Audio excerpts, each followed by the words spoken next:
On this episode of the Leader Brussels Zone, we're going to talk about the entire New Japan stuff they had. We had the finals for both the Best of the Super Juniors and World Tag League. Also, we got Detonation for New Japan Strong, and of course, the Super J Cup. All of that will be reviewed and discussed and talked about on this episode of the Leader Brussels Zone.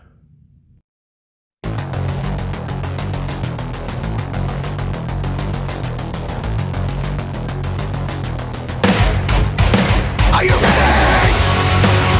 Get up, get up! Get up, get up! Get up, get up! Get up, get up! Get up, get up! Get up, get up!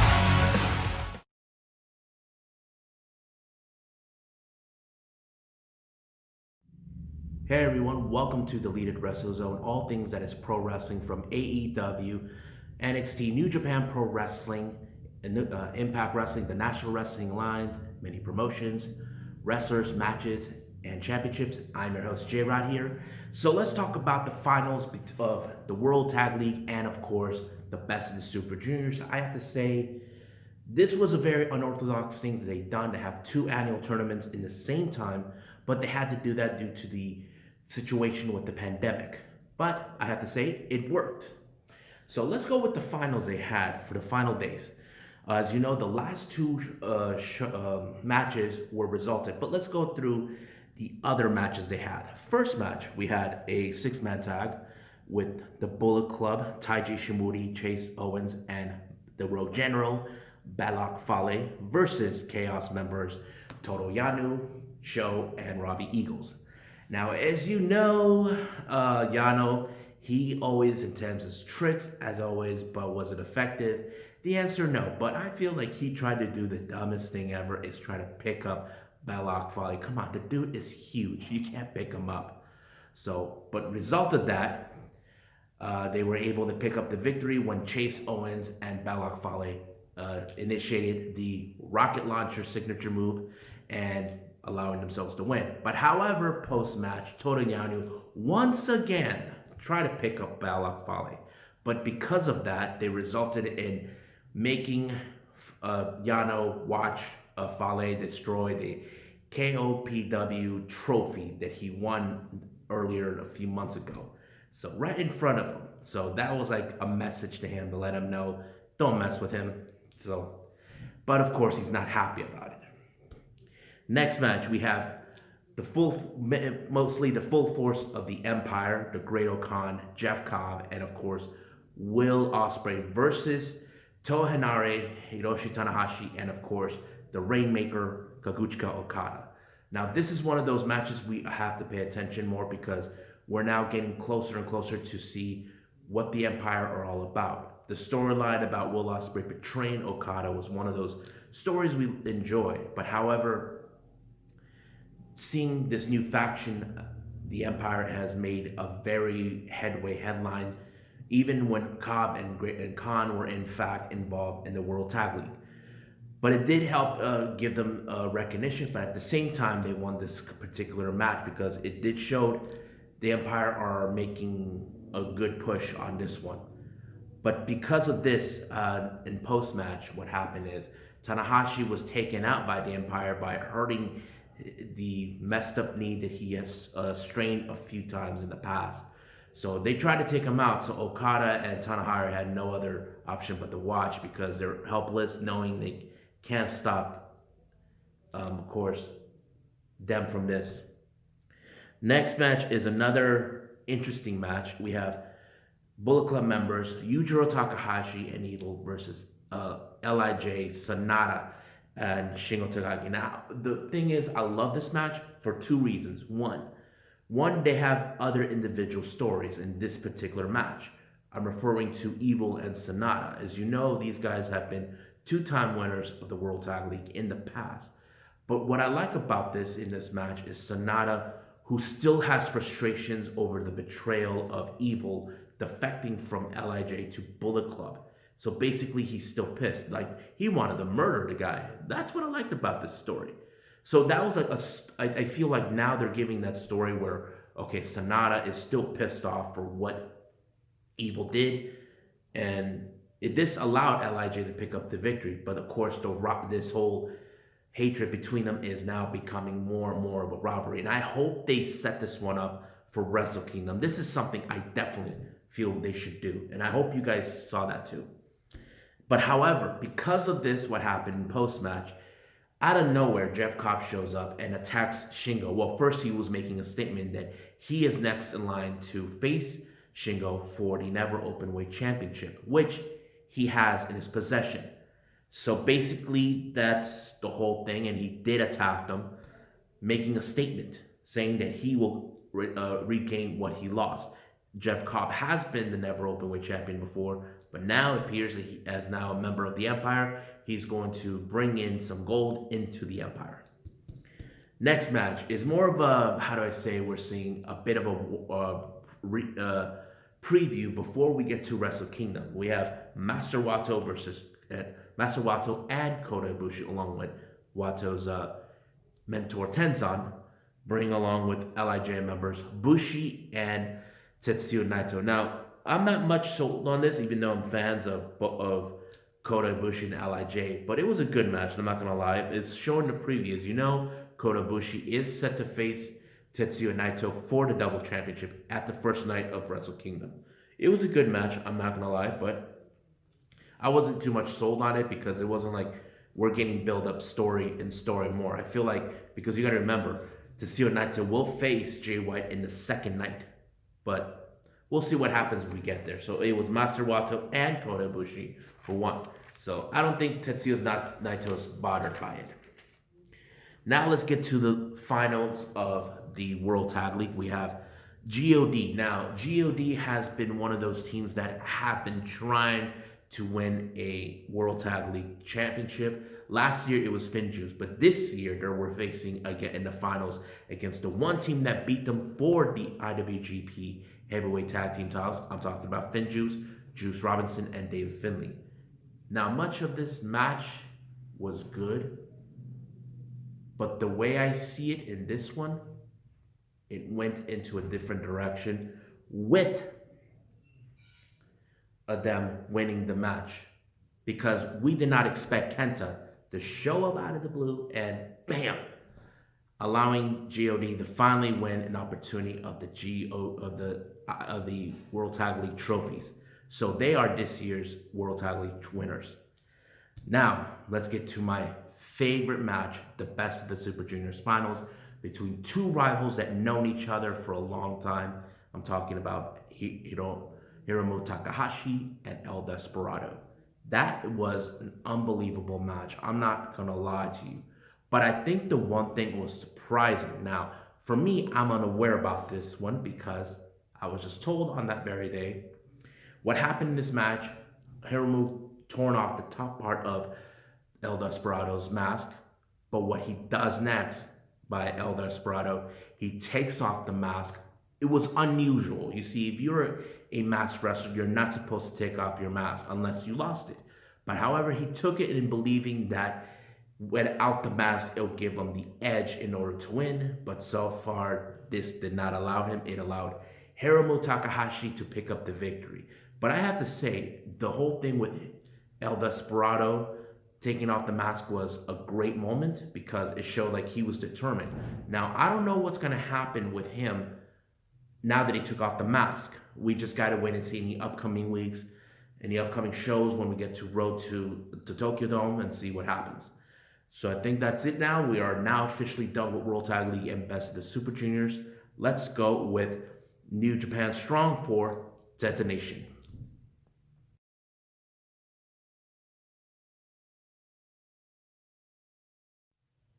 Okay, so Detonation has now begun in New Japan Strong. There were only 4 matches in this particular, so let's go for the first one.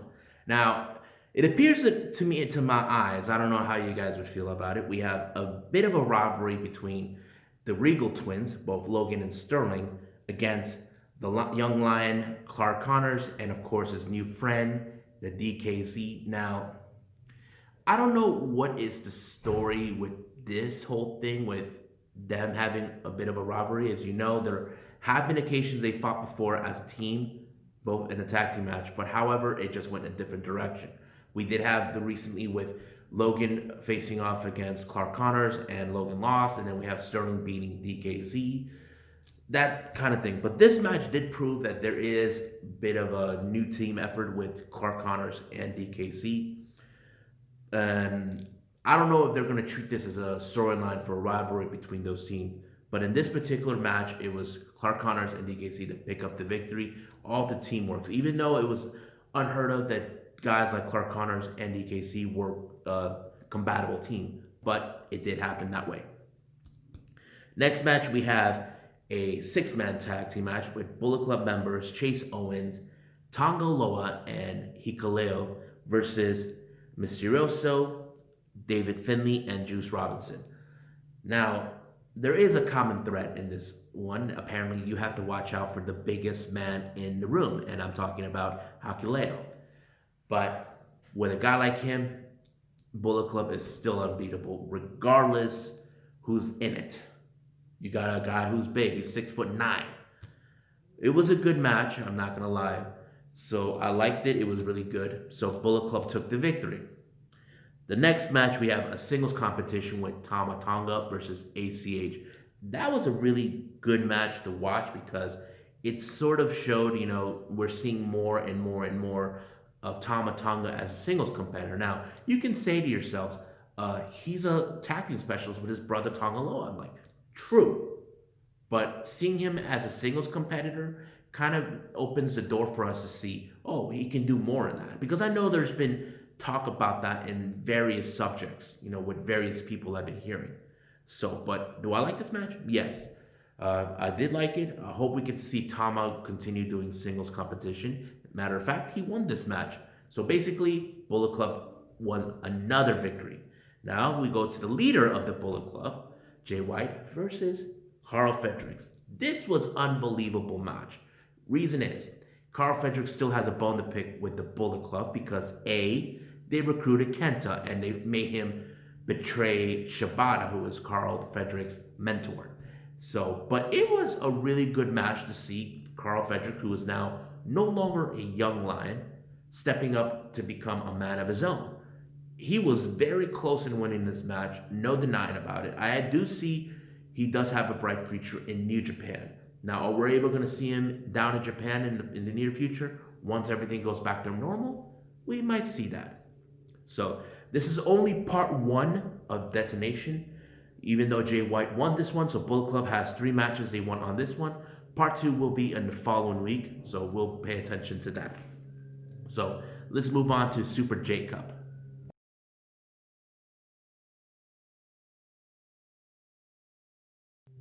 Now this is for the Super J Cup. As you know, this is something happens every year, all day. So as you know, they had to do it in one single episode, but it was a very long one. So the first 4 matches were part of the opening round of the Super J Cup. First match, we had Clark Connors versus Chris Bay, representing Impact. I'll just give you guys the results who won on that one. Chris Bay won his match. Second match, we have TJP versus ACH. Now, I was a bit biased on this one because I'm a fan of these 2 guys. But however, the winner turned out to be ACH. So he advances and he faces Chris Bay in the semifinals. Third match, we had Blake Christians, a new favorite of mine to watch, versus Ring of Honor's representative Ray Horace. The winner on this one is Blake Christians. This one is one of the best high-flying matches I've ever seen between them. I know people can say it's too many spots, but it works on this one, this particular match. And finally, we have Leo Rush faces the return, the headbanger of the Bullet Club. I'm talking about last year's winner of the Super J Cup, El Phantasmo. So we haven't seen him for months since the whole thing with the pandemic, but he's back. Looks like he's ready to go to battle for this one. As you know, he always wins with unusual tactics or dirty tactics, as you always see. And of course, he advances to the semifinals. He faces against Blake Christians on this one. Now we jump into a match that normally doesn't involve the Super J Cup. We have Jay Kratos and Danny Limelight of Team Filthy facing off against Rocky Romero and Fred Rouser. This was a really good match to watch because you see it tells a story how both teams hate each other, but however, they actually Team Filthy won. They always shows their dominance on this particular match. Now let's get to the semifinals on this one. We have Chris Bay versus ACH. ACH won this one. It was an unbelievable match. As you know, ACH is much bigger veteran than Chris Bay, so that gave him the advantage. However, in the second match of the semifinals, we had El Fantasmo versus Drake Maverick. Once again, El Fantasmo has proven his dirty tactics, as always, allowing him to win this match. So he faces ACH in the finals. Now we jump into another in-between matches. We have Bullet Club members Kenta and Hakuleo versus the Young Lions. Now, I can just tell you who won this one because if you're facing the Young Lions, you know it's going to be that simple. But however, one of the Young Lions we recognize is Ren Narita, who's currently on excursions here in the States, training under Shibata. I say he has improved a little bit more, not going to lie. But Bullet Club has the bigger advantage on this one. Since you got the most deadliest fighter, Kenta, versus the biggest man, Hakuleo. So that's basically how that works, in my opinion.